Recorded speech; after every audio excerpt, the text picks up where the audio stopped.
Dr. Joaquin Espinosa is one of the Kids First Include investigators. He's being a champion for both programs. Dr. Espinosa is an executive director and professor in pharmacology at the Linda Clinic Institute for Down Syndrome at University of Colorado School of Medicine. When I asked him what about his work that relates to our webinar topic, he went right on the core of the question, which is work with multidimensional data sets in a transdisciplinary research team. So thank you, Dr. Joaquin, for joining us today. And I will stop sharing and then you can start sharing your presentation. Thank you again. Thank you, Marcia, for the invitation to present on this topic. Definitely one of my favorite topics. Hopefully today, in the next 30 minutes, I will make a strong argument for the power of multidimensional data sets and collaborations to accelerate research, in this case, on one of my favorite topics, Down syndrome research. And hopefully implicit in that argument will be another argument for developing interoperability across various resources, not only within NIH, but also beyond. As you said, Marcia, I'm the director of the Linda Clinic Institute for Down syndrome, but I also serve as leader of the Include Data Coordinating Center Administrative and Outreach Core. And today, I would like to use the study of Down syndrome as a great example of the power of multidimensional data sets and collaborations. I like to say that Down syndrome is the ultimate challenge in precision personalized medicine. We've known for many decades now what is the genetic cause of Down syndrome. It's an extra copy of chromosome 21 discovered by Dr. Lujan back in 1959. Chromosome 21 was one of the first chromosomes to be fully sequenced, identifying 225 genes. There's no mutations, only an extra copy of these 225 genes. So then the question is, how we use this information to improve the lives of people with Down syndrome. This question is ever more important because for the first time in history, we have now a sizable population of adults with Down syndrome. People with Down syndrome have seen a massive elongation in their life expectancy. So it's the first time that we have millions of adults with Down syndrome that we can study. And what we have learned is that in addition to these core phenotypes of Down syndrome caused by the extra chromosome, people with Down syndrome are protected from many common medical conditions, for example, solid malignancies. Very rare to hear about an adult male with Down syndrome having prostate cancer, an adult female with Down syndrome having breast cancer. They're also protected from atherosclerosis, hypertension, but unfortunately, on the other hand, they're highly predisposed to a number of conditions that also affect the typical population, such as Alzheimer's disease, several autoimmune disorders, leukemia, severe COVID-19. So clearly, if we study the impacts of the trisomy, we will be serving first and foremost people with Down syndrome, but also we will advance the knowledge of conditions that affect the general population.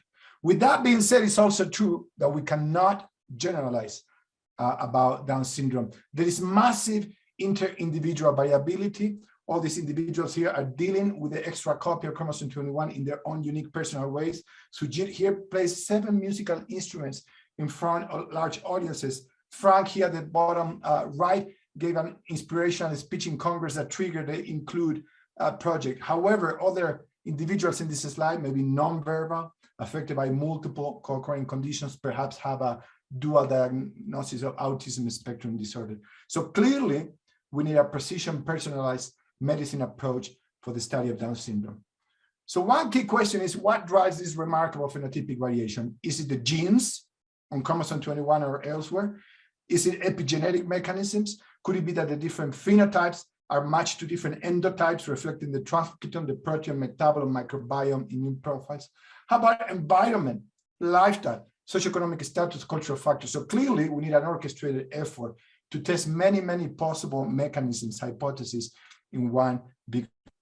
And that is where the NIH Include project comes. Include stands for Investigation of Co-occurring Conditions Across the Lifespan to Understand Down Syndrome, a phenomenal trans-NIH research initiative that started in 2018 and has already quadrupled the investment from NIH in Down syndrome research along 3 areas of focus listed there: high risk, high reward, basic science, assembly of a large cohort study across the lifespan, and inclusion of individuals with Down syndrome in clinical trials. In alignment with component 2 activities, here at the Crnic Institute at the University of Colorado, we are running one of the largest, most detailed cohort studies of individuals with Down syndrome known as the Human Trisome Project. It's a panomics natural history study with a multidimensional biobank and a public research portal. More than 900 participants recruited since 2016, more than 600 of them with trisomy 21, the other 300 being controls. But we've been going at it with EXO-1 mechanisms, funding from the Global Down Syndrome Foundation and other mechanisms, generating tons of omics data sets, some of them listed here, and making those rapidly accessible through a number of means. So something that I think has been a place and an opportunity for innovation with the Human Trisome Project is in creating a very highly dimensional, multidimensional biobank, right? When a person with Down syndrome says, yes, I want to participate in a research study, that is a sacred moment. It's like they told you, yes, I want to marry you. You do not waste any biospecimens. If they give you blood, you treat that blood like liquid gold and fraction that blood into plasma, white blood cells, individual cell types, red blood cells. When they are giving you the blood, you may also ask them to, before they go, to give a urine sample where you can get live kidney cells to make iPSCs. You ask them to give you a saliva, stool, skin tape biopsy sample. And out of those samples, you can create many, many high content data sets that produce these highly multidimensional data sets for the study of Down syndrome. So if you do this right, in one study, you can answer what is the impact of trisomy 21 on the transcriptome, the proteome, the metabolome, immune cell repertoire, microbiome, global autoantibody profile, epigenome, functional genome. So here's a little message for you. Multidimensional biobanks lead to multidimensional data sets for collaborative discoveries of multidimensional impact. And that is what I would like to illustrate in the next 10 to 20 slides. Any cool results out of this effort? Many. I want to tell you about one that we're very excited about. The first publication in this series of discoveries was a highly collaborative project where we look at cell lines and primary samples, and we did 3 high content data sets, transcriptome, proteome, short hair RNA screens. And in every data set, it was very clear that trisomy 21 consistently activates the interferon response. So what is the interferon response? It's part of the innate immune system. It's what we all use to fight off viruses. When a cell is infected by a virus, it releases interferons that bind to surface receptors in neighboring cells, leading to activation of an immune response. Now, too much interferon hyperactivity is not good. Among other things, it can create a risk of autoimmunity. There are 3 types of interferon signaling, type 1, 2, and 3, different receptors, different ligands. Yet they all transduce signals inside the cell through the JAK kinases. JAK1 is required for all 3 types of interferon signaling, and then you have TYK2 and JAK2. These kinases phosphorylate transcription factors that then in the nucleus trigger a transcriptional program inducing the expression of the so-called interferon-stimulated genes. Again, notice this will become important later that JAK1 is required for all interferon signaling. So more recently, we did a larger transcriptome analysis. This one is unpublished. 400 whole blood packed gene RNA tubes, 304 with trisomy 21 versus 96 control. And when you look at the volcano plot here, you see that on average, all chromosome 21 genes are elevated 1.5-fold, exactly what you would expect from having 3 copies instead of 2 of chromosome 21. But you can see in black hundreds of other genes that are consistently dysregulated in those with Down syndrome. When you get those genes and feed it to GSEA to ask what are the key signatures in that transcriptome, at the top of the charts, the interferon gamma response gene set. Number 3, interferon alpha response gene set. And then inflammatory response, TNF alpha signaling, many inflammatory signatures. The blood of a person with Down syndrome looks like it's fighting a viral infection, even though these individuals are healthy and there's no viral infection that we can detect. With those interferon gamma and interferon alpha inducible genes, we can create an interferon score that we can give to every participant. So you see here the interferon scores for the 96 controls versus the 304 individuals with Down syndrome. Interferon scores are greatly elevated in Down syndrome with a lot of inter-individual variability. Now on the side, we've been also running the COVID project, so we have access to identical samples from typical people without and with COVID. Look at that, the two plots are on the same scale. The transcriptome of the peripheral immune system of people with Down syndrome looks to a degree like the transcriptome of a typical person in the hospital battling COVID-19. Now, why would that be? Well, it so turns out that 4 out of the 6 interferon receptors are encoded on chromosome 21. So if you have trisomy 21, you have an extra copy of the 2 type 1 receptors, one each of the type 2 and type 3 receptors. In a short 200 kilobase piece of DNA, the 4 receptors are there. So you have an extra copy of it, you're likely to overexpress them, and that is correct. Here you see the whole blood transcriptome analysis, the 4 interferon receptors encoded on chromosome 21 significantly upregulated with a lot of inter-individual variability. Sure enough, when you ask them if the ISGs are elevated, yes, dozens of interferon-stimulated genes also significantly elevated in the bloodstream of people with Down syndrome. So then we set up a different collaboration to generate a different data set. This time we took the plasma samples out of the biobank and did a proteomics analysis with the SomaScan platform. Some of the key collaborators listed here. And the title of the paper says it all. Trisomy 21 causes changes in the circulating proteome indicative of chronic autoinflammation. Since then, we have repeated the experiment with 3 times samples. I'm showing you here plasma proteomics of 419 research participants, 316 with trisomy 21. Once again, we feed the results to GSEA, top of the charts, interferon gamma response, interferon alpha response, many other inflammatory signatures. So here are a couple of examples. TFF1 is a protein encoded by a gene on chromosome 21. Sure enough, is up 1.5-fold in the circulation of people with Down syndrome. SAA1 is not on chromosome 21. It's a canonical inflammatory marker, highly elevated in people with Down syndrome with a lot of inter-individual variation. To have a better assessment of this, we did quantitative targeted proteomics, looking at dozens of inflammatory markers. Sure enough, the blood of people with Down syndrome shows highly elevated levels of many immune markers. I'm showing you here the general marker of inflammation, CRP, as an example. People with Down syndrome show much elevated levels of interferon inducible and also many other cytokines in circulation. Then we went back to the biobank, and now we took the white blood cells and did a mass cytometry, also known as cytoph experiment, a flow cytometry on steroids, where we can measure doses of immune cell types and also gauge their degree of signaling. The title of the paper also self-explanatory. This experiment revealed global immune remodeling with multi-lineage hypersensitivity to type 1 interferon Down syndrome, now collaborating with immunologists that can make sense of this high content data set.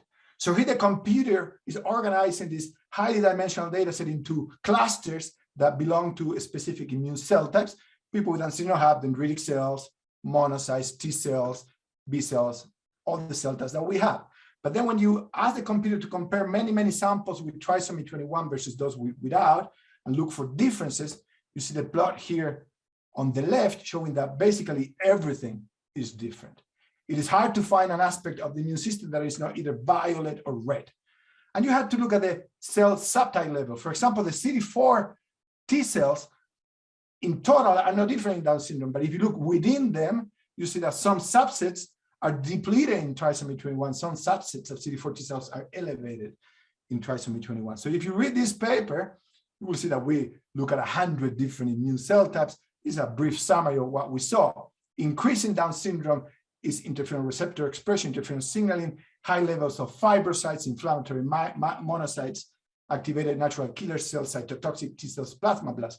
But at the same time, we see depletion of stem cells, classical monocytes, naive cytotoxic T cells, immature B cells, and so on. As part of this experiment, we have one antibody to measure the surface expression of one of the receptors on chromosome 21, alpha receptor 1. And sure enough, when you look at 100 immune cell types, with or without the trisomy, basically all cell types that we look at have elevated surface expression of the receptor.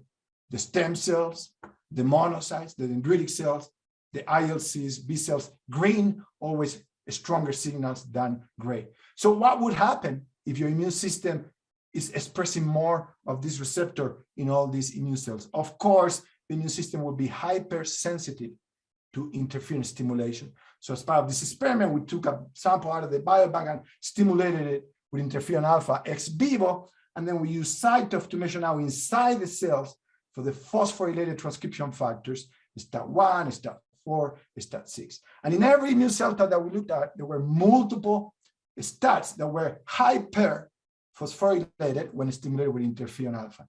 So this is how you and I in black do interferon signaling. It's quiet, we put interferon, we go up. In green, this is how people with Down syndrome do it. They start oftentimes from a higher basal and then they overshoot. They are super responders every time to interferon stimulation. This is true also for non-immune cells. This is an experiment that we have published earlier. These are skin fibroblasts, not immune cells. And you titrate in different amounts of interferon alpha, beta, gamma. You monitor expression of ISGs like MX1, ISG15. Cells with a trisomy start in a higher baseline and then super induce these ISGs. And this is likely to be happening then throughout the human body of individuals with Down syndrome. Then we went back to the biobank, got the same plasma samples that we have used for proteomics, and now put them through a mass spectrometer to the metabolomics. This required yet another collaboration with experts in metabolomics like Angelo D'Alessandro, James Costello. Title says it all. Trisomy 21 activates the kynurenine pathway via increased dosage of interferon receptors. So here's a volcano plot out of that paper. Metabolites upregulated and downregulated in Down syndrome. At the top of the charts, the most significantly upregulated metabolite in Down syndrome, something called quinolinic acid, which happens to be a derivative of another metabolite also elevated in Down syndrome called kynurenine. That is the elevation of kynurenine and quinolinic acid. It so turns out these two metabolites are tryptophan catabolites that are produced only during conditions of inflammation. It's an interferon-inducible pathway. Interferon induces an ISG known as IDO1, which is the rate-limiting enzyme in the pathway. That's how you get kynurenine and quinolinic acid. And this caught our attention because quinolinic acid is known as the inescapable neurotoxin. It's a molecule that if it goes into your brain, it will bind to NMDA receptors and kill the neurons with those receptors. This is called excitatory toxicity. Memantine, a drug that is approved for Alzheimer's treatment, is an NMDR antagonist that protects from this toxicity. Circulating levels of quinolinic acid have been associated with lower cognition in older adults with Alzheimer's in the typical population. It's also known convulsant, and we know that individuals with Down syndrome are at high risk of epilepsy and seizure disorders. So this was something that we wanted to investigate further. As I mentioned, interferon induces IDO1. Is that true? That's elevated in Down syndrome? Sure enough. Here, the fibroblasts without and with the trisomy, you can see those with the trisomy super respond, make a lot more IDO1 when stimulated with interferon. If you look now at the transcriptome of white blood cells, IDO1 is elevated in living people with Down syndrome in the Denver area. And when you monitor the correlation between interferon-inducible cytokines like IP10 and the kynurenine tryptophan ratio, sure enough, you see a positive correlation. The higher your interferon activity, the more dysregulation of the kynurenine pathway you observe. Could go on and on, but I want to pause here. I hope I convinced you by now that Down syndrome could be understood in good measure, not completely, in good measure, as an interferonopathy. So what is an interferonopathy? It's not something that we came up with. It's a group of genetic disorders characterized by consistent upregulation of the interferon response. There are many of these are mutations in your innate immune system, tricking the immune system into thinking there is a virus. So you produce a lot of interferons, even if there isn't a virus, like Cardi-Gutierrez, Savi, Candle, many others. Now they're all different, yet they all share a core set of phenotypes that are also shared with Down syndrome: severe neurological dysfunction, severe developmental delay, hypomyelination, seizures, smaller cerebellum, so on and so forth. So that led to the obvious question: would then drugs that inhibit interferon signaling improve health outcomes in Down syndrome?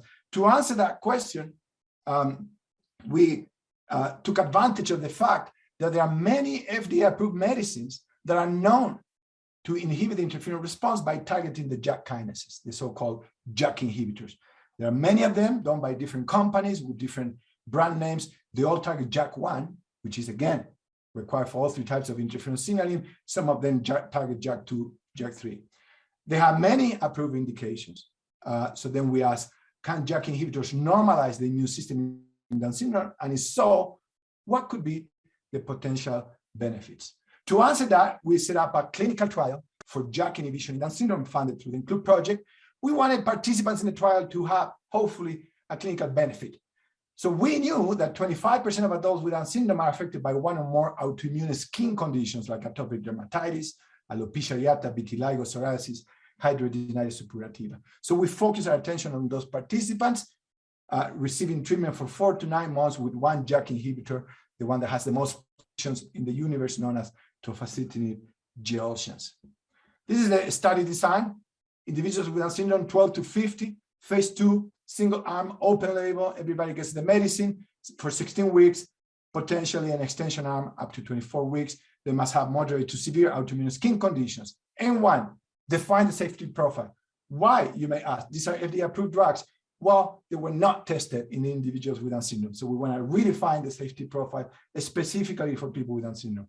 And 2, can we lower all those immune markers that are to the roof in Down syndrome? And 3, can we improve the skin and other autoimmune conditions? And 4, what if there are benefits that go beyond the skin, perhaps in cognition and quality of life? So I'm going to give you some top-level results. We analyzed the first 10 participants earlier this year, 0 serious adverse events. We look at the safety data. We're good to go. We're now 15 participants. We're going to go up to 40. All 6 participants that had alopecia areata, autoimmune hair loss, saw hair regrowth to different degrees. The 2 participants with atopic dermatitis were cured. The 1 participant with psoriasis was cured. 2 out of the 5 participants with the boils with hidradenitis suppurativa saw improvements. Now, more excitingly, we saw benefits going well beyond skin deep. All participants showed decreased inflammatory markers. All 7 that had an autoimmune attack to the thyroid gland, so decrease in the autoantibodies to the thyroid. And then very tantalizing, remember, we don't have a placebo control arm, so caution should be exercised. Very tantalizing. Improvements in 1 measure of spatial memory, visual motor function, and anxiety and depression scores. Let me show you some of the data. 1 image is worth 1,000 words. Young man from Texas flying with a family to Denver, see if we can address his alopecia areata, 17 years old. Hair is not growing. Cytotoxic CD8 T cells are attacking his hair follicle. Within 4 months of taking this JAK inhibitor, big redhead hairdo. He's been telling us he's known as Ed Sheeran among his friends. We didn't know why. Now we know why, because he has that amazing hair. He's another participant. He couldn't travel all the way from Vermont to Colorado, so we monitor him with a colleague in Vermont. Psoriatic arthritis. Look at those skin lesions. Also, you see there is a walker. Person cannot walk unassisted. Within a few months of treatment, psoriasis lesions are gone. This young man now is back on the stationary bike, which made me very, very happy.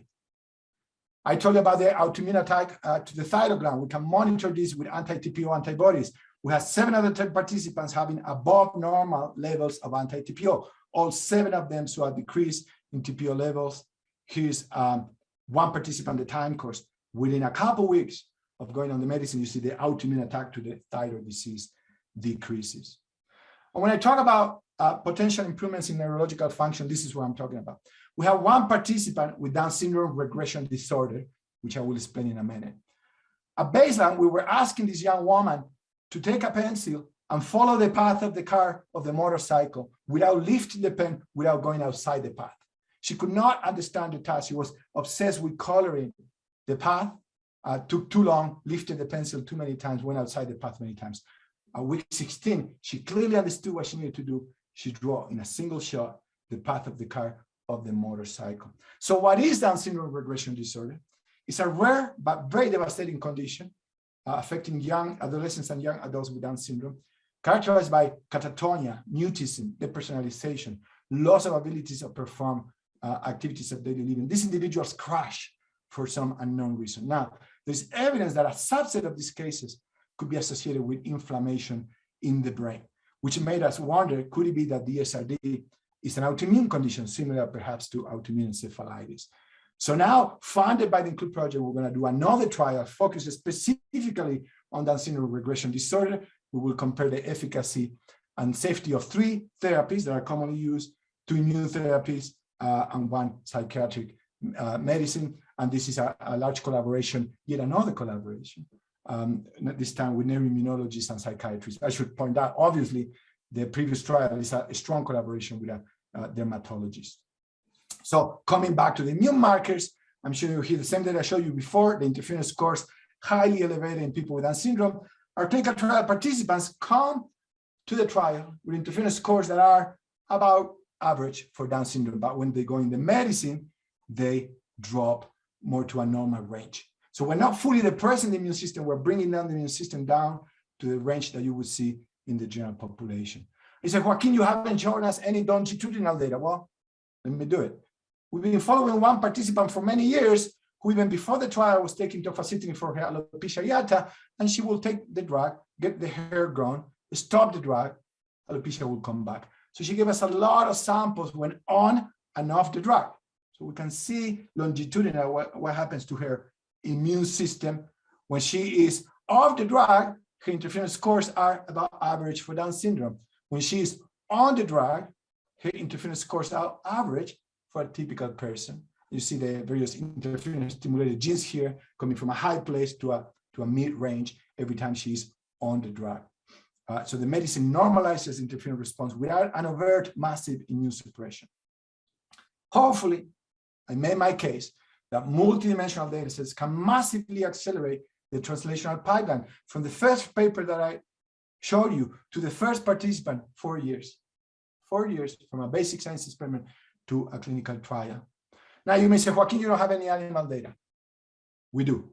You can check the paper in bioRxiv. If we normalize the copy number of the interferon receptors in a mouse model of Down syndrome, expectedly perhaps we rescue the immune hypersensitivity, but very interestingly, we also decrease the rate of congenital heart disease, craniofacial abnormalities, and cognitive impairments. So in conclusion, interferon hyperactivity could cause many health issues in individuals with Down syndrome, such as autoimmune disorders, severe complications from lung infections, including COVID-19. This research is illuminating potential strategies to benefit people with Down syndrome through immune modulation, such as the JAK inhibitors. And it is our hope that immune modulation will have multidimensional benefits for this population. Now, coming back full circle to my first slide. Coming back to multidimensionality and interoperability. Where is all the data that I shall show you? It's all over the place.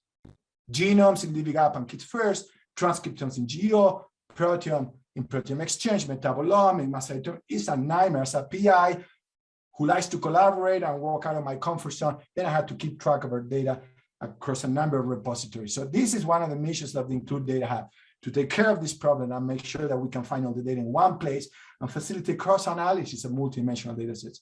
So I'm very proud to be part of this very talented group of the Include Data Coordinating Center. You see the PIs here listed in alphabetical order, and we are starting to address this problem. Now all the HTTP data can be found in one place. I can go now to the Include Data Hub, select the HTTP, and I see my participants, my biospecimens, my data files. I can click on the biorepository and I see my plasma, my white blood cells, my red blood cells, so on and so forth. I can go into the data files and I see my transcriptomes, my genomes, so on and so forth. And of course, we are very mindful that not only we have to integrate within the Include Data Hub, but also integrate with other resources. So if we put Kids First at the center of the universe here, we want to make sure that it's fully compatible with the Include Data Hub, but also with other resources, and all those resources compatible with each other. This is the most scary slide because I'm always concerned I'm going to forget somebody. I'm clearly the mouthpiece for a very large team that is very highly collaborative and innovative. Members of the Crnic Institute, the JAK-I trial, the DSRD team, the Included DCC team, many funding sources for various of these projects. And with that, I will be happy to take any questions and criticism if the time allows. I see that I'm at 28 minutes already. Thank you, Marcia, again for the invitation to present at this important workshop. Thank you, Joaquin. This was an amazing talk. So I would like to see if there are any questions from the audience. So I have here a great talk. Is interferon activity in Down syndrome age dependent? How does increased interferon activity explain the large variation of Down syndrome? Wonderful question. Number one, interferon scores are not age dependent, but there are some cytokines that I show you elevated in Down syndrome that are age dependent. right? And we are addressing that. So we are giving, just like we're giving everybody with Down syndrome an interferon score, we're giving everybody with Down syndrome an inflammaging score, that is age-associated inflammation. We're trying to understand what that does. Is interferon score, can it explain the variability? Yes, to a degree, not all of it. So we know now that participants with higher interferon scores are more likely to have autoimmune thyroid disease, more likely to have a history of congenital heart disease as well. But there are other co-occurring conditions that we cannot easily track to the degree of interferon signaling. I should point out, Marcia, that to do this right, we will need to have longitudinal information on interferon scores, that a single time point may not be good enough for us to map it to the clinical reality. We may need to have multiple time points, then coalesce all that information and map it to the clinical record. Great question. And I will actually get a segue from the comment you made in terms of longitudinal data, because this is a type of data, for instance, our RO3 can fund. So out there, this type of data, using the opportunity of applying for RO3, I want to mention, and this is a great example of how this mechanism could help on the data analysis and adding additional data. I want to ask you, what is, I think we don't have questions. If we still have a minute for additional questions, so go ahead. If you still haven't added your questions to the Q&A, feel free to do now. And in the meantime, I'm curious. Well, first, I love that you put kids first as the center of the universe. So thank you for that. But my question to you is for researchers out there that wants to start doing genomic research in the cloud, using a resource like the Kids First resource. What will be your advice? How they can, what is the first step they should do? What will be your advice for that? Create a user account in Kids First and include Data Hub. Down syndrome data in the, or most of the Down syndrome data in Kids First is also in the Include Data Hub. And then they are similar but different, you know. So if you know how to learn one, the other one will seem familiar. And then also sign up for the Include newsletter. You do this through the Include website, include.cc.org, where we're going to keep you updated of any new data releases that may be populating the Data Hub. Right now, we have 5 studies in the Include Data Hub. Next week, we're going to have another 2. You know, next March, we're going to have another 3. So just like Kids First has been growing over the years, so would the Include Data Hub. So my advice is sign up, become familiar with the data sets, reach out to the data generators, you know, the Human Trisome Project, Philip Lupus, Stephanie Sherman, ABCDS, DS Connect, to the various studies that are providing data to Include Data Hub, and find out how you can collaborate. And for the young investigators out there, what do you have 30 seconds wisdom? Yeah. Message of wisdom for the young investigators out there. How, yeah. Young investigators, it is a new age. When I did a graduate school or postdoc, I could do everything. From cleaning the glass plates to do electrophoresis to analyzing the data and writing the paper. The paper had 2 authors, myself and my mentor. Those days are gone. Now, chances are that you're going to be doing experiments that, first of all, you cannot do on your own. And second, you'll not be able to make sense of the data without collaboration and resources like these, resources that we talked about. So start your training with a collaborative mindset, trying to understand how can you place yourself in the key strategic position in a network of collaborators where you can be the intellectual leader of the collaboration to accelerate discoveries. The days of scientists as lone wolves, long gone.